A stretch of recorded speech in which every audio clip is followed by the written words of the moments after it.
வணக்கம்ப்பா.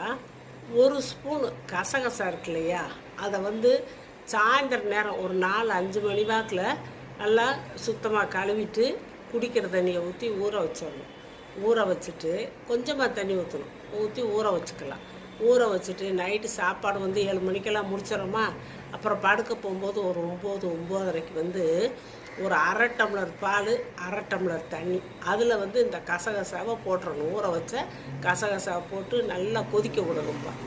ஒரு 5 நிமிஷம்னாலும் சிறு தீயில கொதிக்க விட்டால் நல்லா வெந்துடும். அப்புறம் அதை எடுத்து வடித்து நீங்கள் அந்த வடித்து பாலை குடிக்கலாம். கசகசாயும் மென்று சாப்பிடலாம், நல்லா டேஸ்ட்டாகவே இருக்கும்.